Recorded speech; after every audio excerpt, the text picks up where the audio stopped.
Hello there, and welcome to day 24 of my 88-day challenge. For those who are just tuning in for the first time, the 88-day challenge that I've set for myself is every day to go online and share a food for thought, which is mine. It's not a quotation from someplace. It's food for thought that I, myself, Michelle, is sharing with you. And then second, to end my video with a thankful thought, which can be or may be related to the food for thought or not.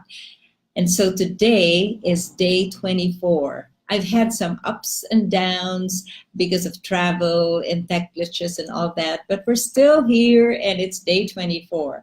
And food for thought is exude enthusiasm. Yes, let me say that again, exude enthusiasm.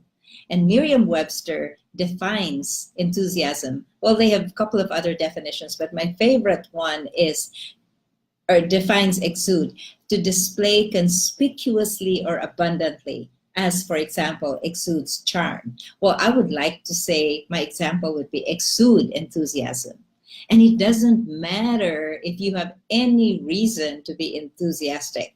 In fact, even more, you should exude enthusiasm when you don't have any reason.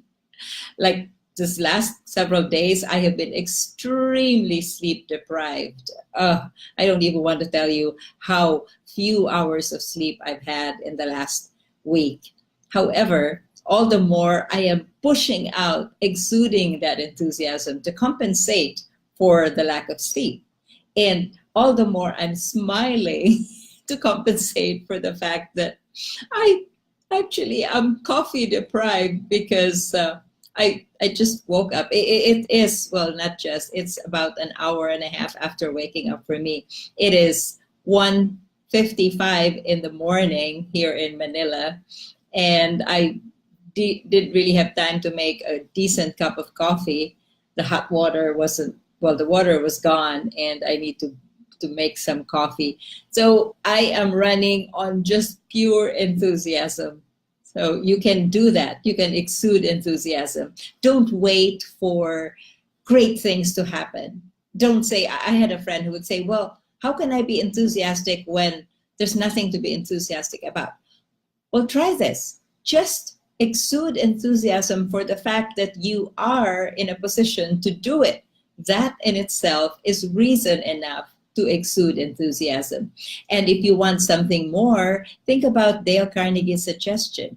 He, in his book, How to Win Friends and Influence People, one of his suggestions for getting people to gravitate towards you, attracting people, is to act enthusiastic. And he goes further. He says, act enthusiastic and you'll be enthusiastic. I remember when he took my Dale Carnegie course, oh gosh, 1991. And of all things, the course was class 666. We were like, oh my gosh. We didn't even want to have a t-shirt because it said class 666. But we were class 666 of the Dale Carnegie course on effective human relations. And at one of the sessions, we were required to go to the back of the room, stand there and start doing this and go, act enthusiastic and we'll be enthusiastic. Act enthusiastic and we'll be enthusiastic. Act, and then run from the back of the room to the front. And when we were in the front of the room, to do that one more time. Act enthusiastic and you'll be enthusiastic. It was crazy. And some of the people in my class were business executives, entrepreneurs, lawyers, teachers, professors, and they were like, we're not going to do that. That's silly. And I myself, I was thinking initially, that's silly. But then I started thinking, yeah, we paid good money for this course. This is what Dale Carnegie wants us to do. This is what we will do. So I was one of the first to go to the back of the room, and I started saying, act enthusiastic and we'll be enthusiastic. So I was exuding that enthusiasm. And before you know it, everybody else in the class was doing it. The facilitator, the Dale Carnegie course facilitator, came up to me later on and said, thank you so much. Thank you for exuding that enthusiasm, for being the example, because then everybody just came along with me. I don't know if that had anything to do with the fact that at the end of the course, I was awarded the highest award for excellence. Nice Parker pen.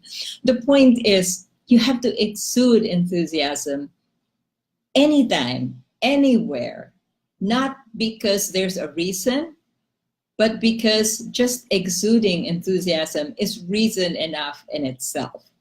And my thankful thought for today is, well, there's so many things to be thankful about, but I want to be thankful to my former boss, Gene Williams, who insisted that I attend the Dale Carnegie Course way back in 1991. I know that was before some of you were born, but I attended the Dale Carnegie Course in 1991, class 666. And there I learned that enthusiasm, most of it is up here in your head and in your body. Even if your heart doesn't feel enthusiastic yet, just tell your brain, do it, and do it with your body, and then your feeling will follow. It's an amazing thing. Give it a try. Exude enthusiasm, and people around you will respond likewise. And I am so thankful for that opportunity to have learned that. And I hope I continue to model it and demonstrate it every single day of my life. And I hope that will be a long life.